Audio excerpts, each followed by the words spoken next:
Every nation has its moment.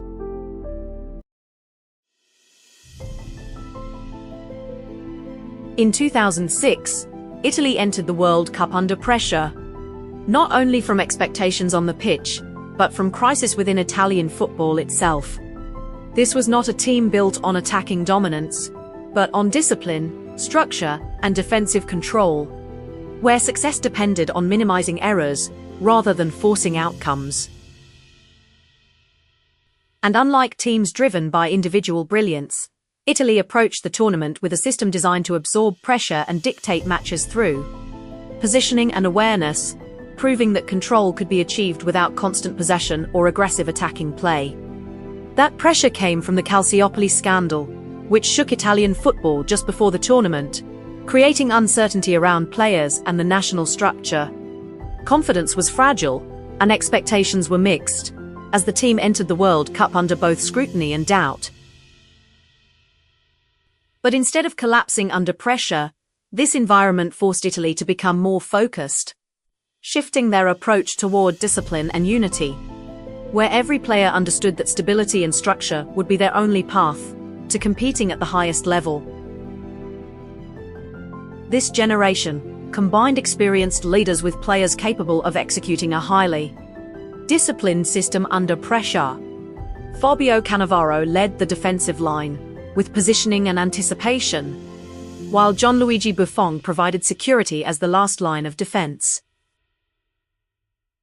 And in midfield, Andrea Pirlo controlled tempo with precise passing, allowing Italy to transition from defense to attack without losing structure, creating a balance between control and efficiency. This system prioritized defensive organization above all else. With compact lines and minimal spacing between players, Italy did not rely on pressing high or dominating possession, but instead forced opponents into controlled spaces where mistakes became inevitable.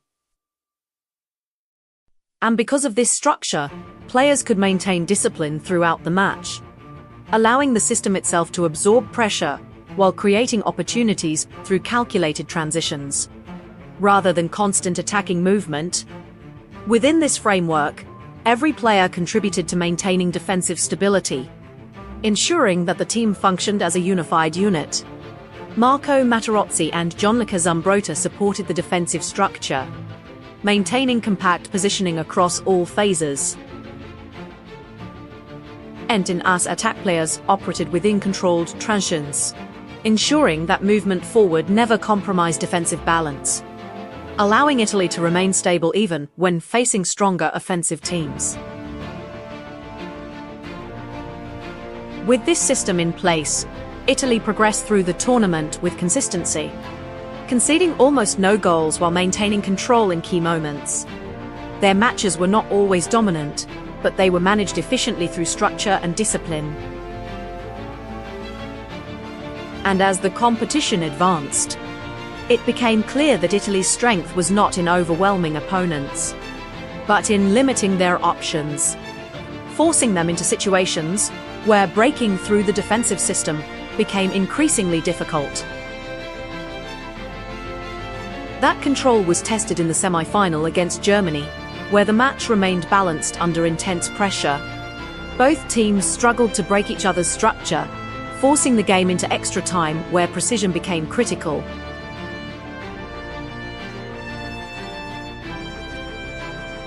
In 2006, Italy entered the World Cup under pressure, not just from expectations, but from crisis inside Italian football itself.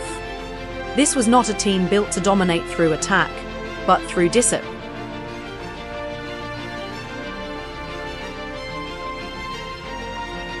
Instead of relying on individual brilliance, Italy used a system designed to absorb pressure. They controlled matches through positioning, awareness, and patience. Proving dominance does not always come from possession. That pressure came from the Calciopoli scandal.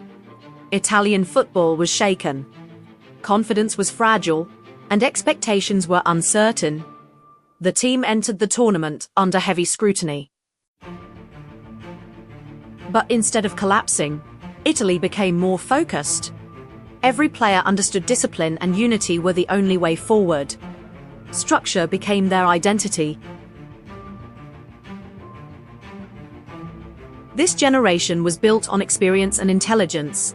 Fabio Cannavaro led the defense with perfect positioning. Gianluigi Buffon stood as an unbreakable last line.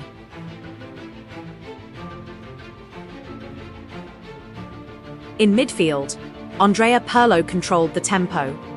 His vision allowed Italy to move from defense to attack without losing structure, creating balance and efficiency.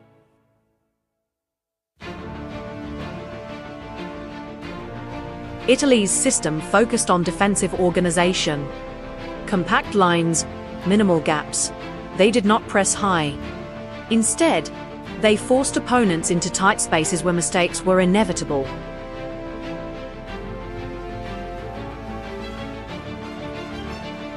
Because of this structure, Italy absorbed pressure naturally. They waited, calculated, and transitioned only when the moment was right.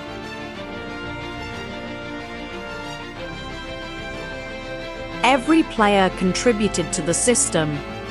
Marco Materazzi and Gianluca Zambrotta maintained defensive stability across all phases. Even when attacking, Italy never lost balance. Every forward movement was controlled, ensuring the defense remained protected at all times.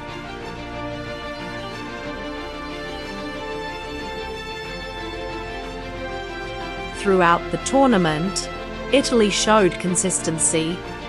They conceded almost no goals and controlled key moments with precision.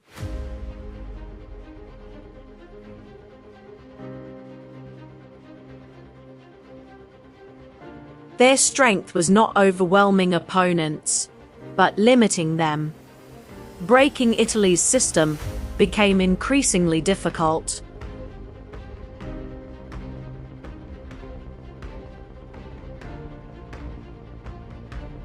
In the semi-final against Germany, the system was tested. The match remained balanced under extreme pressure.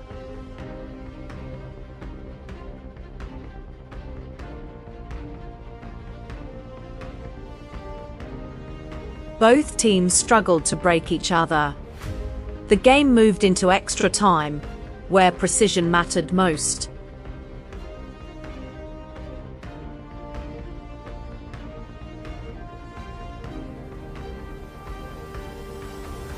Fabio Grosso scored a decisive goal. Moments later, Alessandro Del Piero sealed the victory.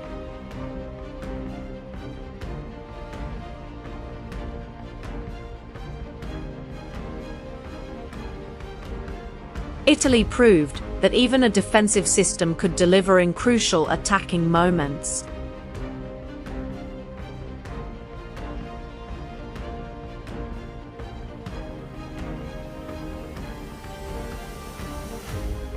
In the final, Italy faced France, a team built on control and structure. The match demanded discipline from both sides.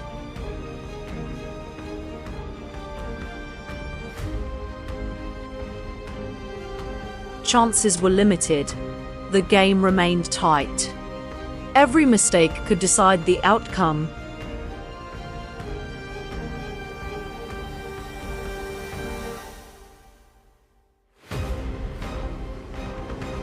After a tense draw, the match went to penalties.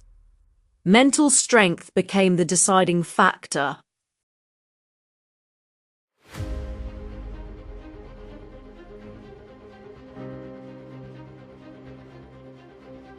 Led by Cannavaro, Italy remained composed. Every penalty was executed with precision.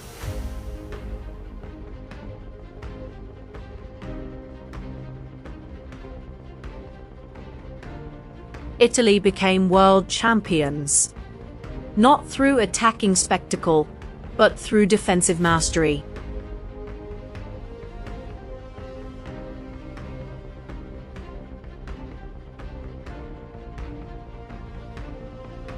They proved that organization, patience, and discipline could defeat even the strongest opponents.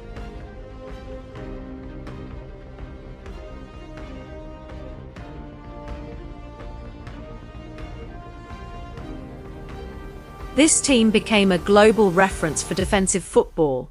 Buffon symbolized reliability. The defense set new standards.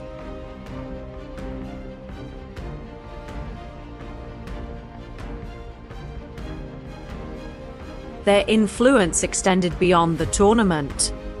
Many teams began to rethink the balance between defense and attack.